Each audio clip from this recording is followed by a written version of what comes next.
क्या आप भी करना चाहते हैं आईटीजी की कोचिंग, वो भी फ्री में?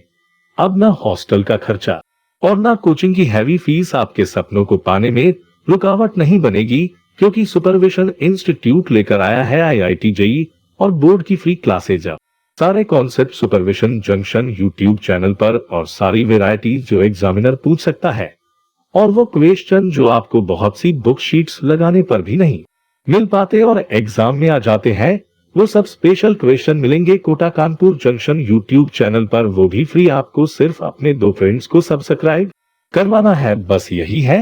सुपरविजन इंस्टीट्यूट की फीस तो अब किसका वेट, सब्सक्राइब करो और सिर्फ अपने सिलेक्शन पर फोकस करो। बाय बादल सर एंड टीम। के बारे में क्या पढ़ा, आयोटा के बारे में पढ़ा, फिर हमने देखा कि हमने कॉम्प्लेक्स फॉर्म के बारे में पढ़ा कि कॉम्प्लेक्स फॉर्म से रिलेटेड किस तरीके के क्वेश्चन बन सकते हैं। वो सारे पार्ट 1 में हमने बता दिए हैं आपको क्वेश्चंस। अब हम पढ़ने वाले हैं, मैंने आपको लास्ट क्लास में ही बताया था कॉम्प्लेक्स फॉर्म के में ही, कि हम आयोटा से चले कहाँ पहुँचे, कॉम्प्लेक्स फॉर्म में पहुँचे, x + iy में पहुँचे, ठीक है ना। अभी तो सिर्फ कॉम्प्लेक्स ने क्या बताया कि इसको सिर्फ x + iy मतलब ये कॉम्प्लेक्स नंबर है, इतना बताया। अब इसी कॉम्प्लेक्स नंबर को देख रहा था, आर्गेंट देख रहा था, तो आर्गेंट ने सोचा कि मैं इस नंबर को क्या कर सकता हूं, मैं इस नंबर को एज ए पॉइंट शो कर सकता हूं। तो उसने इसके आगे ही कहानी क्या गई कि मैं इस कॉम्प्लेक्स नंबर को एज ए पॉइंट शो कर सकता हूं, मतलब x, y के फॉर्म में भी लिख सकता हूं एज ए आर्गेंट प्लेन पे, जिसको मैं बोलूंगा जिसको ये कॉम्प्लेक्स प्लेन बोलता है उसको मैं बोलूंगा आर्गेंट प्लेन। मतलब मैं किसी भी पॉइंट को जहां पर मैं लिखता हूं 2 + 3i, यहाँ मैंने अगर इसको कॉम्प्लेक्स फॉर्म में लिखा है और आर्गेंट बोलता है कि मैं इसी तुम्हारे कॉम्प्लेक्स फॉर्म को मैं इस तरीके से भी लिख सकता हूँ, क्या कि इसको मैं 2,3 भी लिख सकता हूँ, ठीक है ना। और अगर उसने पॉइंट के फॉर्म में लिख दिया तो इसका मतलब है, अगर बोल दिया तो उसने बताया भी कि मैं पॉइंट के फॉर्म में लिख रहा हूँ, तो मैं पूरी कोऑर्डिनेट ज्योमेट्री भी अप्लाई करके दिखाऊंगा आपको, किसमें, कॉम्प्लेक्स नंबर में, कि कॉम्प्लेक्स नंबर ये पूरी की पूरी कोऑर्डिनेट ज्योमेट्री में भी अप्लाई कैसे होता है। तो अभी हमें देखना है पार्ट 1। पार्ट 1 में क्या है, हमने सुपरविजन जंक्शन में जो पार्ट 1 पढ़ाया था उसमें सिर्फ हमने पढ़ाया था कि पॉइंट क्या होता है, पॉइंट से रिलेटेड, के पॉइंट के बारे में इसने क्या क्या बताया, ठीक है ना। लोकस के बारे में क्या क्या बताया, तो लोकस भी 2 तरीके के बताए, एक एल्जेब्रिक अप्रोच से बताया, एक ज्योमेट्रिक अप्रोच से बताया। तो एल्जेब्रिक अप्रोच में क्या किया उसने कि z = सिंपली x + iy रख दिया, जहां पर z दिखा उसमें x + iy रख दिया, बाकी क्वेश्चन सॉल्व होकर उसका लोकस निकल के आ गया, इक्वेशन निकल के आ गई। उसको हमने बोल दिया कि ये सर्कल की इक्वेशन है, ये स्ट्रेट लाइन की इक्वेशन है, इस तरीके की इक्वेशन है। अब ज्योमेट्रिकली अप्रोच वाला मैंने पार्ट बताया है दूसरा, पार्ट 2। तो अब हम आर्गेंट के variety part 2, urgent part 2 variety में देखेंगे लोकस से रिलेटेड क्वेश्चंस, किसमें, ज्योमेट्रिकल अप्रोच में। अभी हम देखने वाले हैं ये क्वेश्चंस जो लोकस से रिलेटेड मैं यहां पर बताऊंगा, वो क्वेश्चन देखूंगा मैं सिर्फ यहां पर, क्या, सिर्फ एल्जेब्रिक अप्रोच से क्वेश्चंस देखूंगा कि एल्जेब्रिक अप्रोच से किस किस वैरायटी के क्वेश्चंस बन सकते हैं, ठीक है ना। तो अभी हमें आगे पढ़ना है कहां, कि हम पढ़ने वाले हैं आयोटा से निकल के आए कॉम्प्लेक्स फॉर्म, कॉम्प्लेक्स फॉर्म से अभी मैं पूरा लास्ट में क्या करूंगा, पूरा चार्ट बना दूंगा कि हम यहां से मैंने अपनी जर्नी स्टार्ट की, फिर मुझे कौन मिला, फिर मुझे कौन मिला, यहां मिला तो हमने क्या क्या सीखा इसके बारे में, यहां मिले तो हमने क्या क्या सीखा था इसके बारे में, फिर हमने आर्गेंट के बारे में सीखा, तो आर्गेंट ने हमें क्या क्या बताया था, लोकस फॉर्म बताया था, ज्योमेट्रिक अप्रोच से, एल्जेब्रिक अप्रोच से इस तरीके से क्वेश्चन बनते हैं। फिर आर्गेंट फॉर्म के ही पार्ट में, पार्ट 2 में हमने पढ़ाया डिस्टेंस इक्वेशन क्या होती है, 2 पॉइंट के बीच की डिस्टेंस क्या होती है, सर्कल की इक्वेशन क्या होती है, इक्विलैटरल ट्रायंगल की इक्वेशन क्या होती है, ये सारा हमने यहां पर कवर कर लिया। फिर इसके बाद कौन मिला हमें, पोलर मिला। तो सबसे हैवी पार्ट कौन सा है, ये सबसे हैवी पोर्शन किसका है, आर्गेंट का पोर्शन है। क्या है, आर्गेंट का पोर्शन है। तो आर्गेंट के पोर्शन में थोड़ा सा टाइम लगेगा, क्योंकि वैरायटीज बहुत अच्छी हैं, क्वेश्चंस भी बहुत अच्छे हैं, ठीक है ना। तो इसको मैं part 1, part 2, part 3, urgent part 1, part 2, part 3 varieties form में लिखूंगा, तो इसको आप समझ लीजिएगा कि हाँ आर्गेंट के बारे में ही क्वेश्चन चल रहे हैं, ठीक है ना। तो अब हम इससे रिलेटेड क्वेश्चन देख लेते हैं कि किस टाइप के क्वेश्चन सबसे पहले स्टार्ट होता है। तो अगर ये बताइए कि अगर हम कोऑर्डिनेट ज्योमेट्री पढ़ते हैं तो सबसे पहले हम क्या पढ़ते हैं, पॉइंट पढ़ते हैं, है ना। तो सबसे पहले पॉइंट पढ़ते हैं, तो पहले हम यहीं से देख लेते हैं कि आर्गेंट ने पॉइंट के बारे में क्या बताना स्टार्ट किया। तो आर्गेंट ने कॉम्प्लेक्स नंबर को जब पॉइंट बताया तो क्वेश्चन यहीं से भी बनना स्टार्ट हुआ होगा, कॉम्प्लेक्स नंबर में भी, है ना। अगर हमें वैरायटी पकड़नी है तो वैरायटी कहां से दिखेंगी, कि तुमने जहां से कहानी स्टार्ट की हम वहीं से पकड़ना स्टार्ट कर देंगे तुम्हें, क्या, कि तुमने अगर कॉम्प्लेक्स नंबर को एज ए पॉइंट बताया, तो पॉइंट बताया है तो इससे रिलेटेड कुछ क्वेश्चंस भी बनेंगे। अच्छा, पॉइंट बताने के बाद में फिर तुमने बताया होगा कि अच्छा ये डिस्टेंस, 2 पॉइंट के बीच की डिस्टेंस कैसे होती है, तो इससे रिलेटेड क्वेश्चंस बनेंगे। फिर तुमने बताया होगा कि अच्छा 2 पॉइंट के बीच की डिस्टेंस हो तो सेक्शन फॉर्मूला भी बनेगा, सेक्शन फॉर्मूला बनेगा तो मिड पॉइंट बनेगा, सेंट्रोइड बनेगा, सेंटर सर्कम सेंटर बनेगा, सर्कम सर्कल बनेगा।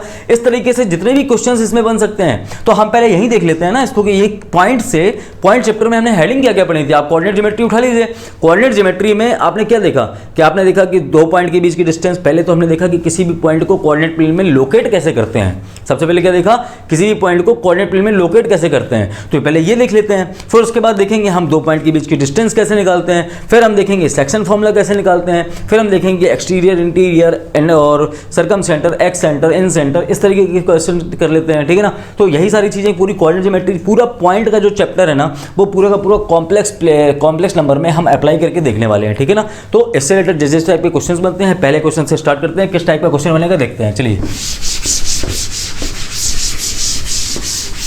तो पहला वैरायटी है, पहला क्वेश्चन क्या कहता है इसमें, ये देख लेते हैं। पहला क्वेश्चन कहता है कि represent the complex number in Argand plane. हमें क्या करना है, कुछ हमें कॉम्प्लेक्स नंबर दे रहा हूं, उनको रिप्रेजेंट करना है। सिंपल, बिल्कुल बेसिक क्वेश्चन से स्टार्ट करते हैं, ठीक है ना। बिल्कुल बेसिक क्वेश्चन से कि हमें किसी भी कॉम्प्लेक्स नंबर को आर्गेंड प्लेन में रिप्रेजेंट करना है, कैसे करेंगे। तो अगर उसने बोला z इक्वल टू 5 माइनस का 7i, दूसरा बोला, ये क्वेश्चन वही है, इसका पार्ट 1, ये पार्ट 2, ये part 3, clear. z equal to दूसरा बोला -2 प्लस का 4i, मैं कुछ भी लिख सकता हूं यहां पर, ठीक है ना, नंबर कुछ भी लिख सकता हूं, कुछ भी रिप्रेजेंट करना है, ठीक है ना। -i 4th 3 5th, z equal to 5i। इन सारे नंबर्स को मुझे किस में रिप्रेजेंट करना है, आर्गेंड प्लेन में रिप्रेजेंट करना है। अच्छा, मैंने बताया था कॉम्प्लेक्स जब आर्गेंड फॉर्म का पहला पार्ट पढ़ा रहा था कि आर्गेंड ने जो अपना बताया कि मैं किसी भी कॉम्प्लेक्स नंबर को एज ए पॉइंट शो कर सकता हूं, तो उसने बोला मैं जिस प्लेन में इसको शो करूंगा उस प्लेन का नाम भी मैं अपने नाम पे रख दूंगा। क्या बोलूंगा मैं उसको बोलूंगा एज अ आर्गेंड प्लेन। क्या बोलूंगा, अभी तक तुम बोलते थे कॉम्प्लेक्स प्लेन, क्योंकि तुमने उसके बारे में बताया ही नहीं, क्योंकि तुमने तो बोला सिर्फ x प्लस आई वाई होता है कॉम्प्लेक्स नंबर, कॉम्प्लेक्स फॉर्म यही होता है। तो अब मैं उसके आगे कहानी बता रहा हूं, तो मैं भी तो अपने आप में चेंजमेंट करूंगा। तो उसने क्या बोला कि मैं इसको क्या बोलूंगा, आर्गेंड प्लेन बोलूंगा। तो पहला पॉइंट हम देखते हैं 5, -7, यही तो लिखा है ये। अगर मैं इसको एज ए कोऑर्डिनेट फॉर्म में लिखूं तो मैं क्या लिख सकता हूं, 5, -7। अगर मैं इसको लिखूं तो -2, 4, और थर्ड अगर मैं लिखूं तो 0, -1। अगर इसको लिखूं तो 3, 0, और इसको लिखूं तो 0, 5, यही पॉइंट तो आएंगे। अब इन पॉइंट्स को नंबर लाइन पर रिप्रेजेंट करना क्या पॉसिबल है, क्या पॉसिबल है? हाँ है तो पॉसिबल। क्यों? बिल्कुल बेसिक वाला तो है कि पॉइंट को लोकेट करना है हमें। तो 5, -1 प्लस माइनस कहाँ पे आएगा, फोर्थ क्वाड्रेंट में आएगा। प्लस -1 नेगेटिव यहाँ पर, तो ये क्या आ गया, मैंने मान लिया ये 5, -1 है। क्लियर। दूसरा बोला -2, 4, मतलब ये सेकंड क्वाड्रेंट में आएगा। माइनस प्लस का आएगा सेकंड क्वाड्रेंट में, तो यहाँ बोल दिया मैंने, कहीं भी मान लिया मैंने -2, 4। नेक्स्ट बोला 0, -1, मतलब y क्या है, नेगेटिव है, तो यहाँ पर क्या होगा, ये मान लिया मैंने 0, -1। क्लियर। इसको बोला 3, 0, तो 3, 0 कहाँ पर होगा, x एक्सेस पे होगा, तो ये बोल दिया 3, 0। यहाँ बोला 0, 5, मतलब 0, 5, तो यहाँ पर हो जाएगा। इसको मैंने क्या बोल दिया, 0, 5। तो ये क्वेश्चन क्या हो गया, सिंपल सा क्वेश्चन था।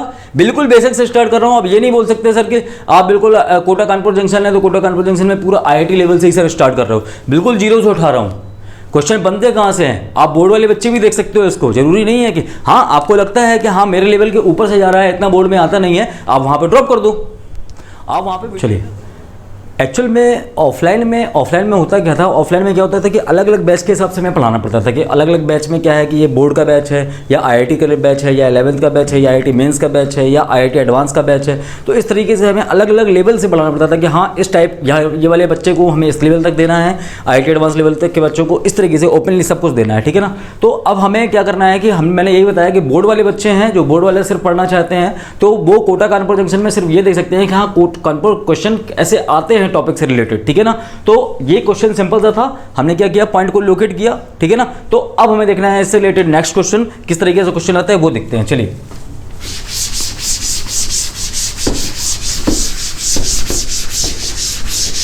नेक्स्ट क्वेश्चन किस टाइप का आता है देखते हैं। एक क्वेश्चन था पॉइंट के फॉर्म में ही है क्वेश्चंस, क्या कि z is a complex number represented on complex plane represent z+2 and z+2 + 5i in the same plane, है ना। z is a complex number. Question देख लेते हैं। आपसे बोला गया जेड कोई हमारा कॉम्प्लेक्स नंबर है, मैं पूरी लैंग्वेज नहीं लिख रहा हूं, मैं शॉर्ट में लिख दे रहा हूं कि जेड हमारा कोई कॉम्प्लेक्स नंबर है और आपको रिप्रेजेंट करना है किसको, जेड क्या है, कॉम्प्लेक्स नंबर है हमारा कोई, जिसको मैं मान लूंगा, जिसके कोऑर्डिनेट मान लूंगा a, b, मैंने इसके कोऑर्डिनेट मान लिए a, b। नाउ हमें फाइंड क्या करना है, z plus 2 and z plus 2 plus 5i, यही है ना, हाँ, z प्लस 2 प्लस 5i, हमें इसको लोकेट करना है कॉम्प्लेक्स प्लेन में, ठीक है ना, कॉम्प्लेक्स प्लेन में या आर्गेंट प्लेन में हमें किस तरीके से रिप्रेजेंट करना है वो देख लेते हैं। तो सबसे पहले हम कॉम्प्लेक्स प्लेन बना लेते हैं। मान लीजिए कि z हमारा क्या है, a,2 मान लीजिए यहाँ पर पॉइंट है, ठीक है ना, ये z के पॉइंट है कितना, a,b, क्लियर, ये z के पॉइंट है कितना, a,b। अच्छा, अब z इक्वल टू अगर मैं लिखता हूँ z इक्वल टू a,b है, तो इसको कोऑर्डिनेट अगर मैं लिखूंगा तो a प्लस ib के फॉर्म में लिखूंगा, कॉम्प्लेक्स फॉर्म में लिखूंगा। तो अगर मैं इसको लिखूंगा तो क्या लिखूंगा, a प्लस ib प्लस 2, है ना, और इसको क्या लिखूंगा, a plus ib plus 2 plus 5i, clear. तो पहले हम समझ लेते हैं कि किस तरीके से लिखना है। तो पहले हम रियल पार्ट को एक साइड कर लेते हैं। तो a plus 2 comma ib plus ib, ये रियल पार्ट और इमेजिनरी पार्ट हमने अलग कर लिया। और यहां पर भी मैं क्या करूंगा, a प्लस 2 एक ब्रैकेट में और यहां पर क्या करूंगा, i प्लस ब्रैकेट में b प्लस का 5। तो ये हमारा दूसरा पॉइंट हो गया। तो अब हमें देखना है कि a प्लस 2 और कॉमा ib, तो हमारा इसके पॉइंट के कोऑर्डिनेट क्या हो जाएंगे, a प्लस 2, तो मतलब a तो यही है और b क्या है। अब अच्छा, a प्लस 2 मतलब a की डिस्टेंस में, x की डिस्टेंस में हम कितना बढ़े, हम 2 डिस्टेंस बढ़े, तो हम यहां पर इसी के जस्ट पैरेलल लेके जाएंगे, क्योंकि b की डिस्टेंस में तो हम ओनली b बढ़े हैं। b के कोऑर्डिनेट में क्या है, इसके कोऑर्डिनेट क्या है, a प्लस 2 कॉमा b, मतलब b की लेंथ तो बड़ी नहीं है ना, तो यहां पर कोऑर्डिनेट कितना आएगा, a प्लस 2 कॉमा b। समझ में आ गया, ये क्या हो गया, दूसरा पॉइंट का कोऑर्डिनेट हो गया। तीसरा बोल रहा है a plus 2 comma b plus 5, मतलब कि कोऑर्डिनेट x का तो यही है, यहीं तक है, लेकिन b प्लस 5 मतलब b से कितना 5 डिस्टेंस और ऊपर बढ़ जाओ, तो ठीक है ना। तो इसके कोऑर्डिनेट कितने बनेंगे, a plus 2 comma b plus 5। समझ में आ गया, ये कोऑर्डिनेट कितने बन गए, a plus 2 comma b plus 5। तो ये हमारे क्या हो गए, हमने किसी भी पॉइंट को, हमने इन पॉइंट को हमने क्या कर दिया, कॉम्प्लेक्स प्लेन में या आर्गेंट प्लेन में हमने क्या किया, शो किया। तो सिंपल सा इतना सा क्वेश्चन था। बेसिक वेराइटीज हैं, ये बेसिक वेराइटीज है। अभी वैरायटी मास्टर क्वेश्चंस में तो आया ही नहीं, अभी तो गुड क्वेश्चंस में भी नहीं आया, ये तो छोटे छोटे क्वेश्चंस हैं, ठीक है ना। बच्चों को लगता है ना कि सर IIT का नाम ले रहे हो तो सिर्फ IIT का फिर आप टोटल मतलब हाई लेवल ही पढ़ाओगे, ऐसा नहीं है। बेसिक लेवल से स्टार्ट करेंगे। अब आप अपना लेवल डिसाइड कर लीजिएगा कि आप कहां तक समझ पा रहे हो, जहां तक समझ पा रहे हो वहां तक पढ़ना, जहां तक समझने बाहर आ जाए वहां पर ड्रॉप कर देना। एक्चुअल में किन के लिए बात कर रहा हूं, ये मैं बोर्ड के स्टूडेंट्स के लिए बात कर रहा हूं। IIT के स्टूडेंट्स के लिए तो कंप्लीट जितना पढ़ा रहा हूं उतना पढ़ना ही पढ़ना है, क्लियर। क्योंकि बोर्ड के स्टूडेंट के साथ में प्रॉब्लम होती है कि सर IIT की कोचिंग अगर सर आप पढ़ा रहे हो तो हमारे लिए मतलब कि नहीं है, हम तो बोर्ड वाले क्वेश्चन हैं तो NCERT लगाते हैं, NCERT लेवल पढ़ाओगे तभी हम पढ़ेंगे, ऐसा नहीं है। चैप्टर्स वही हैं, सिर्फ हमें करना क्या है, हमें चीज़ों को समझना है। हमें चीज़ समझ आई तो बोर्ड में भी जा रही हैं, समझाई यहाँ पर भी जा रही हैं। चैप्टर में ऐसा तो नहीं है कि मैंने कॉम्प्लेक्स नंबर को मैंने और कोई नंबर बोल दिया हो, IIT में वही चीज़ें हैं, सारी चीज़ें वही हैं। सिर्फ चीज़ों को देखना है कि हम यहाँ क्या करते हैं। एक्चुअल में बोर्ड क्या है, बोर्ड मान लीजिए इतना लेवल आता है, IIT मेंस क्या लेवल है, इससे थोड़ा ऊपर और लेवल आता है, ये लेवल और ऊपर लेवल हो गया। और IIT एडवांस लेवल क्या होता है, इससे भी ऊपर लेवल आता है, ये लेवल आता है, ठीक है ना। और ये IIT एडवांस लेवल पूरा लेवल आता है। तो आपको अगर लगता है कि मैं बोर्ड लेवल इतना है तो सर ने इधर स्टार्टिंग तो सर इधर से ही कर रहे हैं, स्टार्टिंग तो सर इधर से ही कर रहे हैं, लेकिन अब आपको देखना है कि सर मैं यहाँ तक जहाँ तक सर के साथ में जा पा रहा हूँ वहाँ तक चले जाइए, ठीक है ना। क्योंकि बोर्ड का भी कोई भरोसा थोड़ी ना है कि बोर्ड में वैरायटी नहीं पूछ सकता, क्वेश्चन से घुमा के नहीं पूछ सकता, ठीक है ना। तो आपको अगर आगे चल के बेनिफिट ही तो देगा। तो अगर आपको लगता है कि हाँ मैं यहाँ तक मेरा कंप्लीट हो गया बोर्ड तक, थोड़ा सा अगर सर अच्छा लग रहा है समझाने में, चीज़ें समझा रहा है, अच्छा लग रहा है, मुझे समझ में आ रहा है, तो थोड़ा और सीख लेते हैं, ठीक है ना। आपको हर बच्चा नहीं सीख सकता, नहीं समझ सकता कि IIT लेवल के क्वेश्चन को किस तरीके से करना है। मैं मानता हूँ कि हर बच्चे नहीं करना चाहता है IIT, ठीक है ना। कोई बच्चा कुछ करना चाहता है, कोई बच्चा बैंक में जाना चाहता है, कोई बच्चा सिविल की प्रिपरेशन करना चाहता है। तो आप यहाँ तक नॉर्मल लेवल तक जहाँ तक समझ में आ रहा है वहाँ तक तो देख सकते हो, क्लियर। लेकिन स्टार्टिंग तो जीरो से हो रही ना, ऐसा नहीं कि IIT वाला है तो मैं सीधे यहीं से स्टार्ट करूंगा, नहीं, बेसिक से ही स्टार्ट करूंगा, क्लियर। तो समझ में आ गया कि एक्चुअल में पढ़ाया सबके लिए जा रहा है, क्लियर? ये मत सोचना कि नहीं यार आईआईटी के लिए सर पढ़ा रहे हो तो आप आईआईटी वाले स्टूडेंट्स ही सब्सक्राइब करें या आईआईटी वाले स्टूडेंट्स ही देखें, मुझे क्या मतलब, मैं तो बोर्ड का पढ़ता हूँ, तो बोर्ड का मतलब है, ठीक है ना? तो ये क्वेश्चन समझ में आ गया। अच्छा नेक्स्ट क्वेश्चन देख लेते हैं।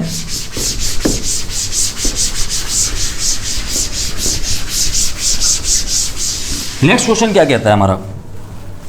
नेक्स्ट क्वेश्चन कहता है पॉइंट। अभी मैं क्या कर रहा हूं, मैंने सिर्फ पॉइंट से रिलेटेड क्वेश्चन बता रहा हूं, क्योंकि मैंने अभी क्या बोला कि मैं आर्गेंड फॉर्म पार्ट 1 में मैंने पॉइंट से स्टार्ट किया, तो पॉइंट से पहले मैं जब डिस्टेंस पे आऊंगा तो पॉइंट के अराउंड कितने क्वेश्चंस वैरायटी एग्जामिनर ने पूछे हुए हैं या कितने क्वेश्चंस वो पूछ सकता है या किस किस टाइप के क्वेश्चंस आ सकते हैं, पहले मैं इसको कवर कर लूं।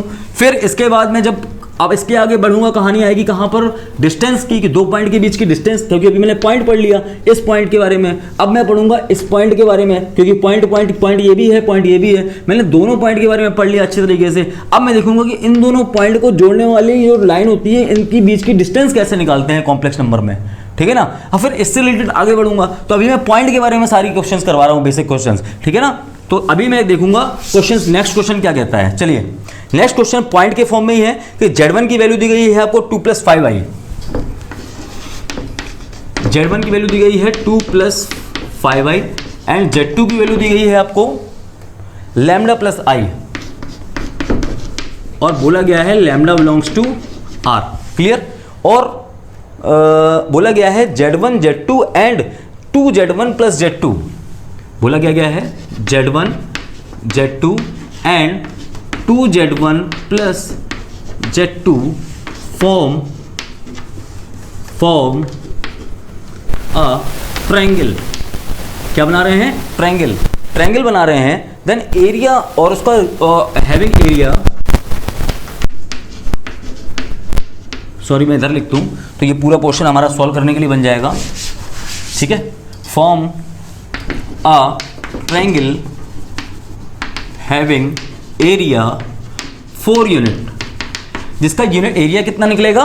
4 यूनिट निकलेगा, ठीक है ना? तो Z1 Z2 और 2Z1 + Z2 इसके वैल्यू, तो हमें Z1 Z2 की वैल्यू दी गई है तो हम इसकी वैल्यू और निकाल लेते हैं, किसकी? 2Z1 + Z2 की वैल्यू निकाल लेते हैं, कितनी आती है, ठीक है ना? तो 2Z1 2 + 5i प्लस Z2 कितना है? Lambda + i। तो जब मैं इसको सॉल्व करूंगा तो 4 + का 10i + का लैम्डा + का i, तो मैं रियल पार्ट अलग कर लूँ तो 4 + का लैम्डा एक ब्रैकेट में प्लस i, तो यहाँ कितना हो जाएगा? 11। 10 + 1 कितना हो गया? 11। तो यहाँ कितना बचा? 4 + लैम्डा + 11i।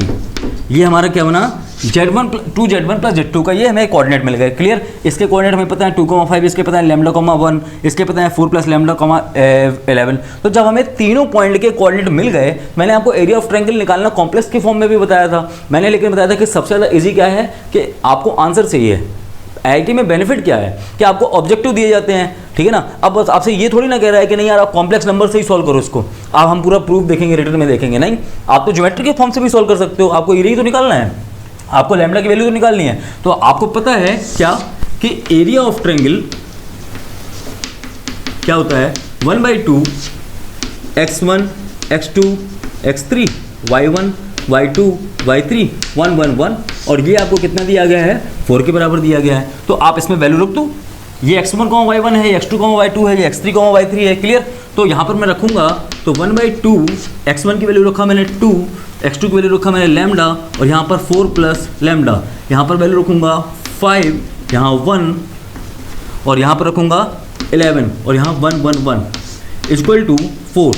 अब मैं इसको पूरे डिटरमिनेंट को सॉल्व कर लूँगा। अब ये मत बोलना कि डिटरमिनेंट सॉल्व करना सर बताओ, डिटरमिनेंट सॉल्व करना बताओ। भैया मैं कर देता हूँ, अगर 2 को इधर लेके जाऊँगा तो वहाँ कितना हो जाएगा? 8। मैंने बहुत सारी दिक्कत, आप बोलोगे सर डिटरमिनेंट पढ़ाया नहीं है, हमें डिटरमिनेंट आता नहीं है, चलो फिर से कर देता हूँ, कोई दिक्कत नहीं है। 2 को मैं उस साइड लेके जा रहा हूँ तो वो बन जाएगा 8। तो अब मैं इसका जब एक्सपेंड करूँगा डिटरमिनेंट को, तो 2 के अबाउट करूँगा तो इसका मल्टीप्लाई इसमें माइनस का इसका मल्टीप्लाई इसमें, तो ये कितना हो जाएगा? 2 ब्रैकेट में 1 माइनस का 11, क्लियर? फिर अल्टरनेट चलता है, ये प्लस है तो ये माइनस है, ये प्लस हो जाएगा, क्लियर? माइनस का 5, इसका मल्टीप्लाई इसमें, इसको बंद किया और इसको बंद किया, तो इसका मल्टीप्लाई इसमें, इसका मल्टीप्लाई इसमें, तो यहाँ आएगा लैम्डा माइनस का 4 माइनस का 4 + का लैम्डा, ये आएगा, क्लियर? इसका मल्टीप्लाई इसमें, क्लियर? अच्छा अब देखते हैं 1, तो 1 क्या है? +1, तो इसका मल्टीप्लाई करूँगा तो यहाँ कितना आएगा? 11 लैम्डा माइनस का 4 प्लस का लैम्डा। चलिए इस तरीके से अब इसको, अब ये तो मत बोलोगे सर डिटरमिनेंट करना, सॉल्व करना बता दिया। अब इसको तो कैलकुलेशन सॉल्व कर सकते हो ना। अब इसको जब कैलकुलेशन सॉल्व करते हैं तो वैल्यू हमारी कितनी निकलती आती है, ये मैं आपको लिख दे रहा हूँ। सॉल्व करना आपका काम है। 6/5 मैंने पहले ही बताया था कि मैं यहाँ पे न्यूमेरिकल की वैरायटी बताने के लिए आया हूँ, मैं यहाँ पे कैलकुलेशन बताने के लिए नहीं आया कि आप प्लस माइनस करना कैसे सिखाऊंगा मैं, ठीक है ना। चलिए तो ये इसका आंसर समझ में आ गया। क्वेश्चन देख लीजिए किस टाइप से क्वेश्चन पॉइंट से रिलेटेड बनते हैं, क्लियर। चलिए अब देखते हैं नेक्स्ट क्वेश्चन।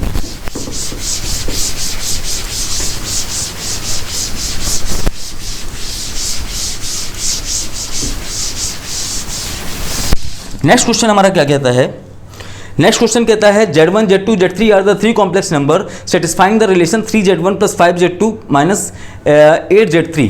बोला क्या गया है, मैं लिख देता हूँ शॉर्ट में यहाँ पर। क्वेश्चन बोला गया है, मैं इतने पोर्शन में क्या क्वेश्चन लिख दिया करूँगा, वहाँ पर सॉल्यूशन लिख दिया करूँगा, ठीक है ना। तो बोला गया है Z1, Z2 एंड Z3 ये क्या है, हमारे कॉम्प्लेक्स नंबर है।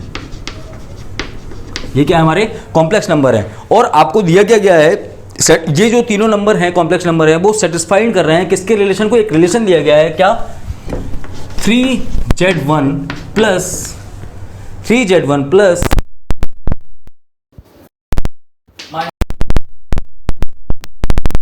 को सेटिस्फाइड कर रहे हैं। Then Z1, Z2, Z3 form ये क्या बनाएंगे, इक्विलेटरल ट्रायंगल बनाएंगे, आइसोसेलेस ट्रायंगल बनाएंगे, स्केलेन ट्रायंगल बनाएंगे, क्या बनाएंगे, ठीक है ना। Then Z1, Z2, Z3 form क्या बनाएंगे, ठीक है ना। पहला आइसोसेलेस, दूसरा इक्विलेटरल, तीसरा स्केलेन और फोर्थ नन। आइसोसेलेस मतलब क्या होता है, जिसकी दो साइड्स बराबर होती हैं। इक्विलेटर मतलब है कि सारी साइड बराबर होती है। स्केलेन मतलब है कि एक भी साइड बराबर नहीं होती। क्लियर, तो समझ में आ गया, ऑप्शन समझ में आ गया, क्वेश्चन भी समझ में आ गया। अब सॉल्यूशन करके देखते हैं, ठीक है ना। क्वेश्चन में हमें गिवन क्या है पहले ये देख लेते हैं। 3 नंबर हमें दिए गए हैं, Z1, Z2, Z3 क्या है, कॉम्प्लेक्स नंबर है और हमें ये रिलेशन दिया गया है। तो हम इस रिलेशन से क्या कर सकते हैं, 3Z1 plus 5Z2 is equal to 8Z3। इसको मैंने उस साइड पहुंचा दिया। अच्छा 8 को मैं अगर इस साइड लेके आऊँ तो 3Z1 plus 5Z2 upon 8 equal to Z3। अच्छा ये 8 एक्चुअल में दिख क्या रहा है, 5 और 3 का समेशन दिख रहा है। तो मैं इसको इस तरीके से लिख सकता क्या कि 3Z1 plus 5Z2 upon 3 plus 5। अरे वाह, ये क्या बन गया, ये तो सेक्शन फॉर्मूला बन गया। mx1 plus nx2 upon m plus n, यही तो पढ़ते हैं। तो ये क्या होता है, थर्ड पॉइंट के कोऑर्डिनेट हो जाते हैं। मतलब कि अगर हमें ये पॉइंट दिए गए हैं Z1, ये Z2 दिए गए हैं और हमें ये कोई पॉइंट कोऑर्डिनेट निकाले हैं Z3 के और m/n रेशियो मतलब 3:5 रेशियो में बांटे गए हैं, तो हम यहाँ पे इस Z3 के कोऑर्डिनेट कैसे निकाल देते हैं, सेक्शन फॉर्मूले से निकाल देते हैं। तो सेक्शन फॉर्मूला यहीं पे लग रहा है। तो इसका मतलब कि ये Z3 जो पॉइंट है वो कहाँ पर लाई कर रहा होगा, ये Z3 पॉइंट कहाँ पर लाई कर रहा होगा, ये एज क्या कर रहा होगा, ये स्ट्रेट लाइन पे लाई कर रहा होगा। That means Z3, Z1 and Z2 line, Z3, Z1, Z2 lie on straight line। चलिए तो Z3, Z1, Z2 lie on a straight line, ये किस पे लाई करेंगे, स्ट्रेट लाइन पे बनेंगे। अगर स्ट्रेट लाइन पे लाइन कर रहे हैं तो इसका मतलब ये ट्रायंगल बनेगा क्या, इसका मतलब ट्रायंगल बन रहा है क्या, इसका मतलब ट्रायंगल बन ही नहीं रहा मेरे भाई। तो इसका मतलब क्या हो रहा है कि Z1, Z2, Z3 क्या है, तीनों किसमें लाई कर रहे हैं, स्ट्रेट लाइन पे लाई कर रहे हैं। तो इसका मतलब ट्रायंगल बनेगा क्या भाई, ट्रायंगल बनेगा ही नहीं। ट्रायंगल के लिए क्या चाहिए, 3 साइड चाहिए, 3 एंगल चाहिए। 3 एंगल क्या है, तीनों एंगल क्या बन रहा है, एक ही पॉइंट पे लाई कर रहे हैं। तो ट्रायंगल क्या बनेगा, ट्रायंगल का एरिया क्या होगा, 0 हो जाएगा। क्लियर, तो इसका मतलब ये वाला आंसर हो जाना चाहिए ना हमारा, कोई ट्रायंगल ही नहीं बन रहा। क्लियर, चलिए तो ये वाला ऑप्शन, ये वाला क्वेश्चन समझ में आ गया कैसे करना है। अच्छा अब क्वेश्चन आते हैं किस टाइप के, सेंट्रॉइड से रिलेटेड, सर्कम सेंटर से रिलेटेड, इन सेंटर से रिलेटेड, स्केलेन से रिलेटेड, वो सॉरी सेक्शन फॉर्मूले से रिलेटेड। इस तरीके से अभी ये वाला क्वेश्चन किया हमने सेक्शन फॉर्मूले से रिलेटेड, है ना, और इन सेंटर से रिलेटेड। ये सारी वैरायटी के जो क्वेश्चंस आते हैं तो इसमें सिर्फ फॉर्मूले बेसिस पे रखना है। जिस तरीके से अभी मैंने फॉर्मूला रखा, फॉर्मूले देख के बता दिया। तो इस तरीके से हम क्या करेंगे, सर्कम सेंटर, इन सेंटर, मैंने आपको सारे के फॉर्मूले बताए हैं, ठीक है ना। आर्गेंड के पार्ट 2 में आप देखिएगा कि सारे पॉइंट दिखे गए हैं, सारे पॉइंट मिलेंगे आपको कि सर्कम सेंटर का फॉर्मूला क्या होता है, इन सेंटर का फॉर्मूला क्या होता है, ठीक है ना, और सेंट्रॉइड का फॉर्मूला क्या होता है, सेंट्रॉइड का फॉर्मूला क्या होता है। ये सारे टाइप के क्वेश्चंस जब भी आएंगे तो आपको क्या रखना है, Z1 Z2 Z1 की वैल्यू, Z1 Z2 Z3 के फॉर्मूले में फिर वैल्यू रख देना है और फॉर्मूले में अप्लाई कर देना है और आंसर निकाल देना है। क्लियर। तो इस टाइप के क्वेश्चंस बनते हैं पॉइंट से रिलेटेड। क्या बनते हैं? पॉइंट से रिलेटेड। अच्छा, डिस्टेंस से रिलेटेड एक क्वेश्चन किस तरीके से बन सकता है वो देख लेते हैं। अच्छा, एक शॉर्टकट एक इसका जंक्शन देख लीजिए कि अगर ये इस टाइप का क्वेश्चन बन रहा है तो शॉर्टकट क्या होता है, इसका शॉर्टकट जंक्शन देख लीजिए। शॉर्टकट जंक्शन, शॉर्टकट जंक्शन क्या कहता है कि अगर आपको दिया गया है क्या, AZ1 plus BZ2 plus CZ3 equal to 0, अगर आपको ये क्वेश्चन में गिवन है और आपसे बोल रहा है और आपको दिख रहा है क्या, आपको क्या दिख रहा है कि A plus B plus C equal to 0, मतलब जो Z1 और Z2 Z3 के तीनों के जो कॉफिशिएंट हैं उनका सम क्या आ रहा है हमारा, 0 के इक्वल आ रहा है। तो Z1 Z2 Z3 क्या होते हैं, देन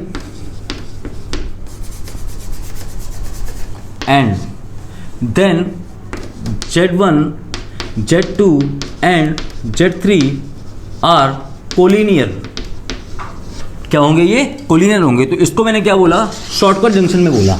और ये शॉर्टकट जंक्शन हुआ, SBO हुआ, SBO तमंचा हुआ, SBO गुगली हुई, ये तरीके के जितने भी मैं बताता हूँ ना, ये सारे बॉक्स में इस तरीके से बंद कर लीजिए कि आपको ये दिमाग में सेट हो जाए। नोट्स बना रहे हो ना, नोट्स बनाते जाइए। वीडियो देख के एंटरटेनमेंट वाला वीडियो नहीं है ये कि आपने कोई मूवी देख लिया, क्लिप देख लिया, या सॉन्ग देख लिया, या वीडियो सॉन्ग देख लिया, या तो आपने देख लिया और एंजॉय कर लिया और छोड़ दिया कि मुझे दिमाग में नहीं रखना। अगर आप एक्चुअल में सीरियस स्टूडेंट्स हो तो आप परफेक्टली नोट्स बनाओ, ठीक है ना, परफेक्टली चीज़ों को मेंशन करो, समझो, क्योंकि हम भी मेहनत कर रहे हैं तो आपको भी मेहनत करनी पड़ेगी। मैं नहीं देख रहा आपकी मेहनत, आप घर पर क्या कर रहे हो, ठीक है ना, लेकिन आपको पता है कि यहाँ पर क्या मिल रहा है और मुझे करना चाहिए कि नहीं करना चाहिए, ठीक है ना। चलिए, अब इतना क्वेश्चन हो गया, अब देखते हैं नेक्स्ट।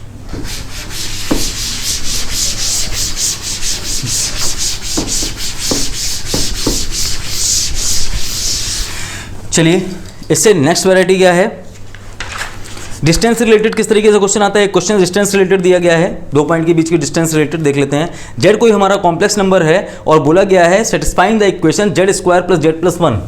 एक क्वेश्चन दिया गया है क्या, डिस्टेंस बेस्ड, ये डिस्टेंस बेस्ड क्वेश्चन है। क्या है, क्या कि जेड कोई हमारा कॉम्प्लेक्स नंबर है और satisfying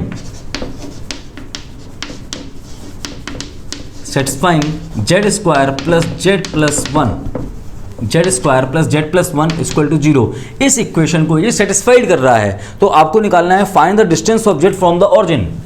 find distance of Z from the origin मतलब मॉर्जेट पूछ रहा है।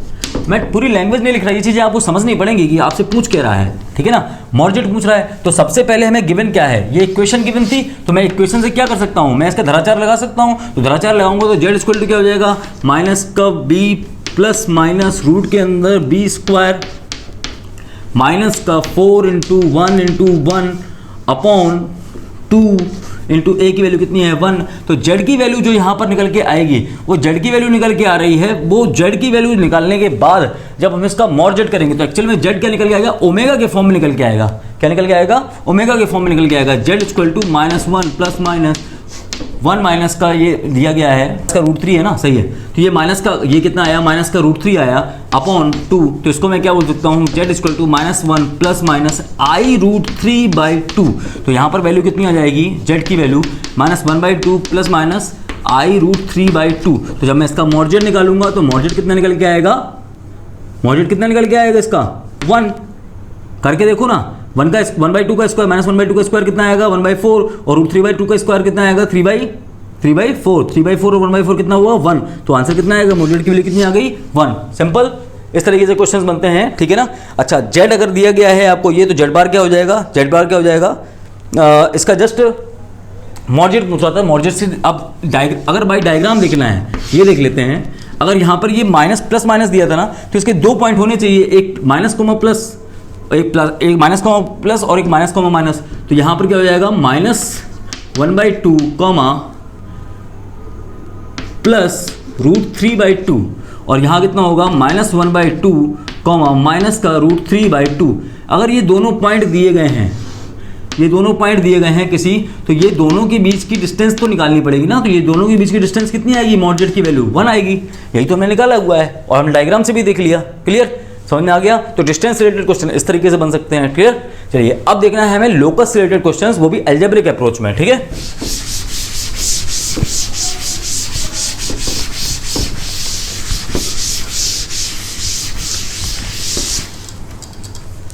अब हमें देखना है locus related questions algebraic approach में। तो लोकस रिलेटेड क्वेश्चंस मैं पार्ट 1 में भी पढ़ा चुका हूं।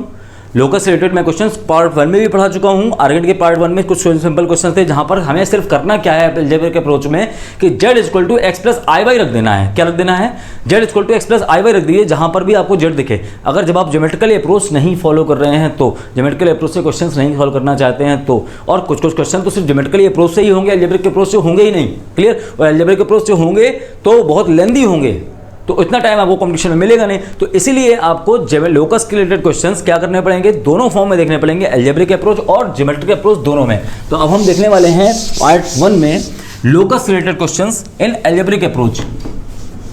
यहां पर लोकस, अब देखना क्या है, यहां पे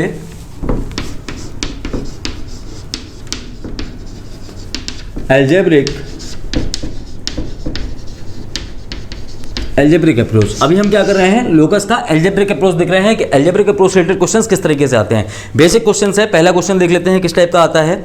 if imaginary part of 2z plus, यहां पे देख लीजिए क्वेश्चंस मैं यहां पे लिख देता हूं, सॉल्यूशन वहां पे करूंगा। क्वेश्चन बोला गया है if imaginary part 2z plus 1 upon iz plus 1 equal to 2। इस टाइप के क्वेश्चंस मैं पार्ट 1 में करवा चुका हूं, लेकिन ठीक है ना, क्योंकि अभी यहाँ पे मैं प्योरली कोटा कानपुर जंक्शन में न्यूमेरिकल के लिए बैठा हूं, तो न्यूमेरिकल के लिए मुझे यहाँ पर बताना पड़ेगा, क्योंकि बाकी बच्चे, कुछ बच्चे ऐसे होंगे जो सुपरविजन जंक्शन चैनल नहीं देख रहे होंगे, सिर्फ कोटा कानपुर जंक्शन सिर्फ वैराइटीज़ के लिए देख रहे होंगे, तो उनको भी बताना जरूरी है कि सुपरविजन जंक्शन में जाकर देख लीजिए, कुछ चीज़ें वहाँ पर भी कंप्लीट कर दी जाती हैं। क्लियर, तो और इसकी वैल्यू सॉरी 2 नहीं दी गई है, -2 दी गई है।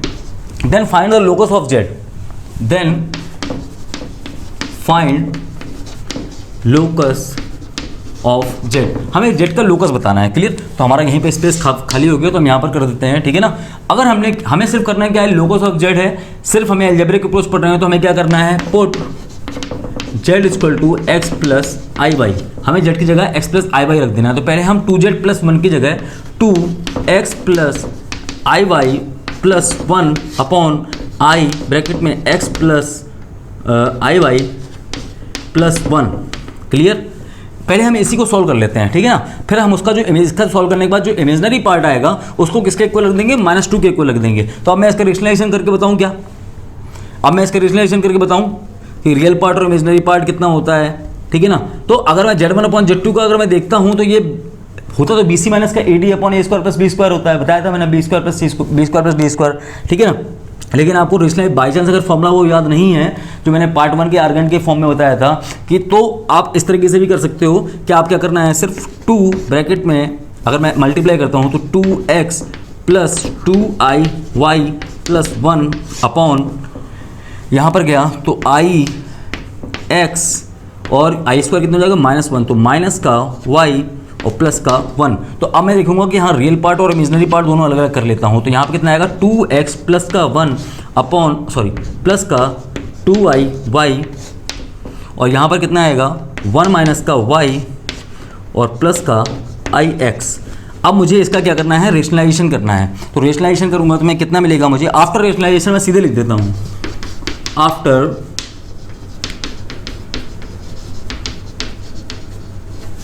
रेशनलाइजेशन मुझे वैल्यू क्या मिलती है, मैं ये सीधे लिख देता हूँ। ठीक है ना, आफ्टर कंजुगेट अगर मैं मल्टीप्लाई करने के बाद में मुझे मिलता क्या है, सॉल्व, हाँ अगर मैं सॉल्व करता हूँ उसके बाद मुझे मिलता है -2 रखता हूँ, सॉरी अब मैं करना मुझे करना क्या है, मुझे इसका रेशनलाइजेशन करने के बाद में जो इमेजिनरी पार्ट होगा उसको क्या रख देना है, मुझे -2 के बराबर रख देना है। और जो मैं सॉल्व करूंगा तो सॉल्व करने के बाद में x और y के टर्म्स में इक्वेशन बनेगी, और x और y के टर्म्स में जो इक्वेशन बनेगी वो इक्वेशन देख लूंगा कि किस फॉर्म में आ रही है, सर्कल की इक्वेशन आ रही है, स्ट्रेट लाइन की इक्वेशन आ रही है, किस टाइप की इक्वेशन आ रही है, तो उस टाइप की इक्वेशन को मैं क्या बोल दूंगा, वो उसका लोकस हो जाएगा। क्लियर, तो कैलकुलेशन समझ में आ गया कि करना क्या था। ठीक है। पार्ट 1 में सिंपल से क्वेश्चन है, जहां अच्छे क्वेश्चन आ रहे हैं, जहां पे जहां आपको लगेगा कि हाँ फंस सकते हो, वहां पे मैं समझा दूंगा। यहाँ पे फंसने वाला कुछ नहीं है, सिर्फ कैलकुलेशन वाला पोर्शन है, इसलिए मैं इसको क्या कर रहा हूँ, यहाँ पर ड्रॉप कर दूँ, ठीक है ना। जो भी इमेजनरी पार्ट इसका आएगा, देखिए रेशनलाइजेशन करने का मतलब क्या होता है कि ये दिया गया है प्लस में, तो इसको यहाँ करेंगे 1 माइनस का आई एक्स, और इसी का 1 माइनस का वाई माइनस का आई एक्स, ये दोनों का मैंने क्या कर दिया, मल्टीप्लाई कर दिया, ठीक है ना। अगर मैं मल्टीप्लाई कर दूं, ठीक है, तो मल्टीप्लाई करने के बाद में रेशनलाइजेशन किया, रेशनलाइजेशन करने के बाद में मुझे मिलेगा क्या, जो मिलेगा उसमें मैं रियल पार्ट रखूंगा, इमेजनरी पार्ट देखूंगा, इमेजनरी पार्ट को -2 के बराबर रख दूंगा, और जो सॉल्व करने के बाद क्रॉस मल्टीप्लाई करने के बाद जो वैल्यू आएगी एक्स और वाई के टर्म्स में रिलेशन बनेगा, एक्स और वाई के टर्म्स में रिलेशन बनेगा, उसको मैं क्या बोल दूंगा, लोकस ऑफ सर्कल, ठीक है ना, लोकस ऑफ जेड, ठीक है, क्लियर। तो ये क्वेश्चन मेरे करवाने के मुझे समझ में नहीं लग नहीं रहा कि मुझे करवाना चाहिए, मतलब बेसिक्स था इसलिए मैंने करवा दिया, ठीक है। चलिए तो नेक्स्ट क्वेश्चन देख लेता हूं मैं। नेक्स्ट क्वेश्चन क्या है, क्योंकि वीडियो लंबा जा रहा है, ठीक है ना, वीडियो लंबा जा रहा है, मैं नहीं चाहता कि आपको लगे कि नहीं इतना बड़ा वीडियो हम देखेंगे कैसे, इसलिए मैं basic question important question complete करवा रहा हूँ, ठीक है। आपसे बोला गया है नेक्स्ट क्वेश्चन में क्या, कि Z square upon Z minus का 1 इज ऑलवेज रियल, ठीक है ना। क्वेश्चन में क्या बोला गया है, Z square upon Z minus का 1 इज ऑलवेज रियल, क्या बोला गया है, ऑलवेज रियल। तो आपको निकालना है find the locus of Z, find the locus of z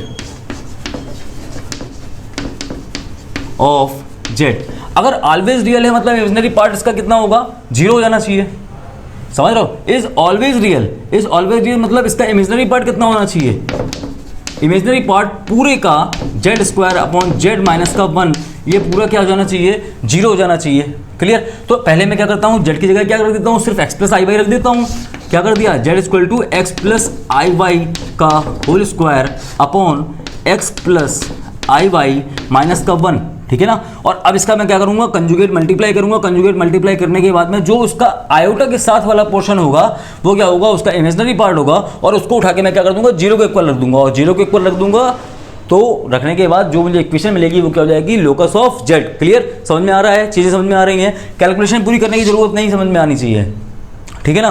तो बेसिक चीज़ें नहीं, बेसिक चीज़ें करवा रहा हूँ, बेसिक तरीके बता रहा हूँ कि इस टाइप के क्वेश्चंस आते हैं। न्यूमेरिकल वो कैलकुलेशन पोर्शन नहीं सॉल्व कर रहा हूँ, ठीक है ना, कैलकुलेशन पोर्शन सॉल्व नहीं कर रहा हूँ, कैलकुलेशन पोर्शन के लिए आप करोगे सॉल्व, प्रैक्टिस करोगे ना, प्रैक्टिस आपको करनी है ना, तो प्रैक्टिस करो, उसमें आंसर मैं बता सकता हूँ कि आंसर कितना आ रहा है, लोकस इसका सर्किल आ रहा है, ठीक है ना, इसका आंसर कितना आ रहा था, सर्किल आ रहा है, क्लियर। तो ये आपको करना है, क्लियर। चलिए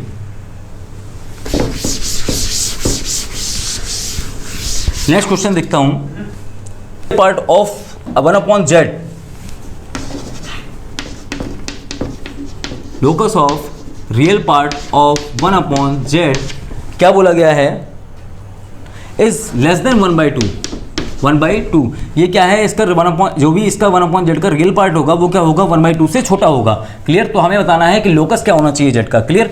तो पहले हम देख लेते हैं इसको सॉल्व करने के बाद में, तो 1 upon x plus i Y, अब इसका कंजुगेट मल्टीप्लाई करूंगा तो यहाँ कितना आएगा, एक्स माइनस आई वाई इंटू एक्स माइनस का आई वाई, क्लियर। तो यहाँ कितना आएगा, एक्स माइनस का i y upon x square plus का वाई स्क्वायर, क्लियर। तो अब मैं जब रियल पार्ट और इमेजिनरी पार्ट देखूंगा तो x upon x square plus का वाई स्क्वायर और माइनस का i y upon x square plus का वाई स्क्वायर। तो यहाँ पर रियल पार्ट हमारा क्या रहा, ये रहा। तो रियल पार्ट किससे छोटा है, x upon x square plus y square किससे छोटा है, 1/2 से छोटा है। जब मैं इसका क्रॉस मल्टीप्लाई करूंगा तो मेरे वैल्यू कितनी आएगी, यहाँ पर देख लीजिए, एक्स स्क्वायर प्लस का वाई स्क्वायर माइनस का 2x इज लेस देन 0।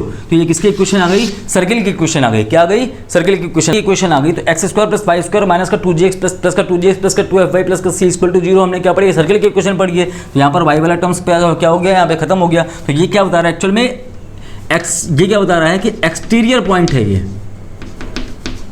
ये क्या बता रहा है, इसका लोकस क्या बता रहा है, ये एक्सटीरियर पॉइंट है, क्लियर। चलिए तो अब देखते हैं इसका नेक्स्ट क्वेश्चन, ठीक है। क्या देखते हैं नेक्स्ट क्वेश्चन हमारा क्या कहता है, find the locus of Z minus का 1 अपॉन जेड प्लस का 1। सिंपल सा क्वेश्चन है, कुछ नहीं करना है इसमें, इक्वल टू 1, ठीक है ना। नेक्स्ट क्वेश्चन क्या है ये देख लेता हूं, मैं करूंगा नहीं क्वेश्चन, ये जेड माइनस का 1 मॉड में दिया गया है और जेड प्लस का 1, इक्वल टू 1 दिया गया है क्वेश्चन में, ठीक है ना। और आपसे बोला है कि फाइंड द लोकस, तो आपको जेड की जगह एक्स प्लस आई वाई रखना है, जेड की जगह एक्स प्लस आई वाई रखना है, और क्रॉस मल्टीप्लाई करने के बाद में मॉड जेड होगा तो स्क्वायरिंग करना पड़ेगा। मॉड जेड है तो रूट के अंदर एक्स स्क्वायर प्लस का वाई स्क्वायर आता है, उसके बाद स्क्वायरिंग करने के बाद जो इक्वेशन बनेगी वो क्या हो जाएगी, लोकस हो जाएगा। क्लियर, तो ये क्वेश्चन मैं करूंगा नहीं, ठीक है। चलिए नेक्स्ट क्वेश्चन क्या है वो देख लेते हैं। नेक्स्ट क्वेश्चन क्या बोल रहा है कि जेड इक्वल टू के प्लस 3, ये भी नहीं करूंगा, जेड इक्वल टू के प्लस 3 प्लस आई, ब्रैकेट में क्या दिया गया है, रूट के अंदर 5 माइनस का के स्क्वायर, 5 माइनस का के स्क्वायर ये दिया गया है। और आपसे बोल रहा है कि find the locus of Z, find the locus of Z पूछ रहा है। तो आपको क्या करना है, एक्स जेड की जगह क्या करना है, फाइंड लोकस बोल रहा है, फाइंड लोकस। सभी अलजेब्रिक अप्रोच से क्वेश्चन है, तो जेड की जगह क्या रखना है, put z equal to x plus i y, z equal to x plus i y कीजिए और रियल पार्ट अलग कीजिए और इमेजिनरी पार्ट अलग कंपेयर कर लीजिए, ठीक है ना। रियल पार्ट का कंपैरिजन और इमेजिनरी पार्ट का कंपैरिजन अलग कर लीजिए, फिर देखिए कि इक्वेशन क्या बन रही है हमारी, ठीक है ना। X plus i y equal to के प्लस 3 प्लस आई, ब्रैकेट में रूट के अंदर 5 माइनस का के स्क्वायर। क्लियर, अच्छा। और हमसे पूछा क्या था एक्चुअल में, हमसे पूछा है, हाँ हमसे पूछा था लोकस ऑफ जेड। तो रियल पार्ट हमारा कितना आ रहा है, एक्स इक्वल टू कितना आ रहा था, के प्लस 3, और यहाँ पर y की वैल्यू कितनी आ रही है हमारी, रूट के अंदर 5 माइनस का के स्क्वायर। अगर मैं टेकिंग मॉड, दोनों साइड मॉड ले लूँ x का, तो क्या हो जाएगा रूट के अंदर, तो इसका भी क्या हो जाएगा रूट के अंदर। और जब मैं दोनों का स्क्वायरिंग मॉड लूँगा दोनों तरफ, तो इक्वेशन हमारी बन के आएगी किसके, x और y के टर्म्स में, और x को y के टर्म्स में इक्वेशन आएगी, तो लोकस क्या आ जाएगा हमारा, circle. Clear, basic question solve नहीं करूँगा। क्लियर, अब आपको लगता है कि सर इस टाइप के क्वेश्चन भी सॉल्व करने चाहिए, तो तरीका बता रहा हूँ ना मैं आपको। अब आप चाहते हो कि मैं एक क्वेश्चन में 1 घंटा लगा दूं यहाँ पर कैलकुलेशन सॉल्व करने में, या 1 घंटे में 50 क्वेश्चन ऐसे बता दूं कि जो क्वेश्चंस आ सकते हैं, ठीक है ना, जो क्वेश्चन आ सकते हैं, इंपॉर्टेंट क्वेश्चन आ सकते हैं। तो आप सोच लीजिए मैं क्या करना है कि मैं यहाँ पे मेरी कैलकुलेशन देखनी है, मैं कैलकुलेशन कैसे करता हूँ ये देखना है, कि वैरायटियाँ देखना है। क्लियर, चलिए तो नेक्स्ट क्वेश्चन देखते हैं। आपको दिया गया है जेड माइनस का आई मॉड में और जेड प्लस का आई। चलिए तो इसको भी, ये भी क्वेश्चन सॉल्व करने की जरूरत नहीं है वैसे। क्या 2 क्वेश्चन दिए गए हैं, बेसिक क्वेश्चन दिए गए हैं। जेड माइनस का आई इक्वल टू मॉड का जेड प्लस का आई, आपसे पूछ रहा है लोकस। तो आपको क्या करना है, दोनों का स्क्वायर रूट ले लेना है, रियल पार्ट एक्स के जेड के क्या रखना है, एक्स प्लस आई वाई रखना है। क्या रखना है मैं बता दे रहा हूँ, एक्स प्लस आई वाई रखना है, और एक्स प्लस आई वाई रखने के बाद रियल पार्ट अलग कर लीजिए, इमेजिनरी पार्ट अलग कर लीजिए, और जो मॉड जेड क्या होता है, रूट के अंदर रियल पार्ट का स्क्वायर प्लस इमेजिनरी पार्ट का स्क्वायर। क्लियर, और दोनों को दोनों को इधर उधर लेके जाएंगे तो हमारी इक्वेशन निकल के आ जाएगी, वो क्या हो जाएगी, equation locus of z. Clear, चलिए नेक्स्ट क्वेश्चन देखते हैं। जेड माइनस का 3 equal to real part of z, mod के अंदर जेड माइनस का 3 equal to real part of z. तो जेड माइनस का 3 मतलब एक्स माइनस का 3 बोल रहा है, तो जेड की जगह क्या रख दें हम, एक्स प्लस आई वाई रख देते हैं। तो रख देता हूँ मैं, वरना आप बोलोगे सर बार बार सारे क्वेश्चन तो आप यहीं कर दे रहे हो। तो छोटे छोटे क्वेश्चन से भी अच्छा क्वेश्चन आएगा तो मैं खुद पूरा क्वेश्चन सॉल्व करूंगा। Clear, equal to real part of z, z का रियल पार्ट क्या है, एक्स है, तो इसको एक्स के बराबर रख देता हूँ, ठीक है ना। अच्छा, इसका अगर मैं लूँगा तो एक्स माइनस का 3 ये क्या हो जाएगा, रियल पार्ट प्लस का आई वाई, ठीक है ना, इसका पूरे का मॉड। क्लियर, एक्स, तो इसको मैं जब स्क्वायर रूट लूँगा, इसको मॉड लूँगा तो क्या लूँगा, एक्स माइनस 3 का whole square plus y square equal to x. अब मैं स्क्वायर रूट हटाने के लिए क्या करूँगा, स्क्वायरिंग कर दूंगा दोनों साइड में, फिर मैं इधर उधर लेके जाऊँगा तो क्या बन जाएगी, इक्वेशन बन जाएगी। क्लियर, अब ये मत बुक करवाओ मेरे भाई, ये मत करवाओ। क्लियर, चलिए अब एक क्वेश्चन देखता हूँ, वो क्वेश्चन करूँगा मैं पूरा क्वेश्चन सॉल्व, और आपसे भी बोलूँगा कि 1 मिनट का टाइम दूंगा कि आप भी सॉल्व करना, ठीक है ना। एक क्वेश्चन दिया गया है मास्टर क्वेश्चन, जिसको मैंने नाम दिया है मास्टर क्वेश्चन, जिसका मैंने नाम दिया है मास्टर क्वेश्चन। मास्टर क्वेश्चन क्या है, यहाँ पे आप फंसोगे, प्लस का 2 equal to imaginary part of z. जिस तरीके से रियल पार्ट ऑफ जेड दिया था उस तरीके से यहाँ पे कर दिया इमेजिनरी पार्ट ऑफ जेड। ये सॉरी 2 है, जेड नहीं है, ठीक है ना। तो अब आपसे बोल रहा है कि इसका लोकस बताना है। अब आप सिंपल उसी तरीके से करोगे, क्या कि z equal to x plus i y रख दोगे, जेड और ये मॉड जेड दिया है तो इसका करोगे रूट के अंदर, तो रूट के अंदर एक्स स्क्वायर प्लस का वाई स्क्वायर प्लस का 2 equal to imaginary part of z क्या है, वाई है, ठीक है ना। अब आप क्या करोगे, इसको यहाँ लेके जाओगे स्क्वायरिंग करोगे, इसको यहाँ लेके जाओगे स्क्वायरिंग करोगे, लेकिन आप ये चीज़ नहीं देखोगे क्या कि ये बताओ कि जो वाई स्क्वायर दिया गया है, ये वाई दिया गया है, ठीक है ना, अब आप खुद समझो कि यहाँ पर मान लीजिए मैंने कोई नंबर मान लिया, यहाँ पर मैंने क्या मान लिया, नंबर 2 मान लिया या 5 मान लिया। अब 5 क्या होगा, ये बराबर हो सकता है क्या कि 5 का स्क्वायर में हमको जोड़ रहे हैं, उसका स्क्वायर रूट ले रहे हैं, तब भी क्या आएगा उसी से, तब भी इससे तो बड़ा ही आएगा ना, उसमें हम 2 जोड़ रहे हैं। तो क्या ये पॉसिबल है? क्या इसका ग्राफ पढ़ना पॉसिबल है? नहीं है ना। आप खुद बताइए कि मैंने क्या किया कि अब कल दिखेगा तो आप तो क्या फ्लो में करते जाओगे, फ्लो में करते जाओगे, बाद में आंसर भी निकाल दोगे। लेकिन आप ये खुद सोचो समझो कि वाई स्क्वायर मतलब इस नंबर का स्क्वायरिंग दिया गया है, स्क्वायर करने के बाद और वाला नंबर हो गया, और और वाला नंबर होने के बाद में फिर इसमें कुछ जोड़ा गया, और जोड़ने के बाद में स्क्वायर रूट के अंदर जो भी वैल्यू आएगी वो पॉजिटिव आएगी, मतलब ये वैल्यू आएगी पॉजिटिव, और इसमें भी पॉजिटिव जोड़ रहे हो तो ये वैल्यू 5 से बड़ी आनी चाहिए कि छोटी आनी चाहिए? ये कभी बराबर हो पाएगी क्या? अगर नहीं हो पाएगी तो क्या ये पॉसिबल है? नहीं है। अगर ये पॉसिबल नहीं है तो ये जबरदस्त कंफ्यूजिंग है, क्योंकि LHS यहाँ पर क्या हो रहा है, आप देखिए ना, LHS क्या हो रहा है, ग्रेटर हो रहा है किससे, RHS से ग्रेटर हो रहा है। क्लियर? तो यहाँ पर क्या पॉसिबल है? यहाँ पर पॉसिबल नहीं है, तो ग्राफ डज नॉट एग्जिस्ट। ये क्वेश्चन मुझे करवाना चाहिए था, डज नॉट एग्जिस्ट। क्लियर? समझ में आ रहा है? आज मैंने एक चैप्टर क्या लिया, मैंने बिल्कुल बेसिक से लिया कि मेरे बोर्ड वाले बच्चे भी परेशान ना हो कि सर आप तो हमें भूल ही गए। ऐसा नहीं है, भूले नहीं है, ठीक है ना।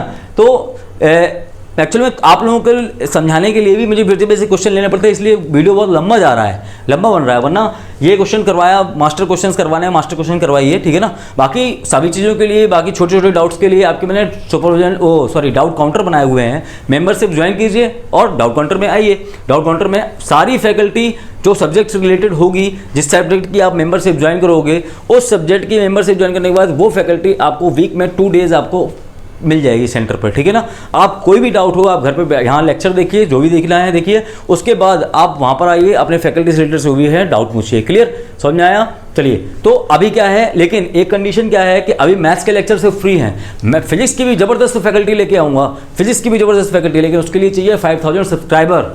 वो रिस्पॉन्सिबिलिटी इसकी है आपकी, आप कैसे करवा रहे हैं, अपने फ्रेंड्स को कैसे पहुंचा रहे हैं, किस तरीके से सब्सक्राइबर बढ़वा रहे हैं। आप लोग अगर जुड़ जाए ना तो कुछ भी हो सकता है। क्लियर? चलिए, तो मेरा काम है मेहनत करना, लेकिन कंटेंट भी देना मेरा काम है। और आपके लिए कितना बेनिफिट है इस सुपरविजन जंक्शन और कोटा कानपुर जंक्शन, ये आपसे बेहतर कोई नहीं जान सकता। क्लियर? क्योंकि जो चीज़ें मैंने फील किया है ना अपने एजुकेशन, अपने प्रोफेशन के टाइम पे, जो चीज़ मुझे नहीं मिल पाई हैं, वो सारी चीज़ें मैं आपको देने का ट्राई कर रहा हूँ। क्लियर? अभी तक एक चीज़ इस तरीके का कॉन्सेप्ट कहीं पे देखा है क्या? नहीं देखा ना।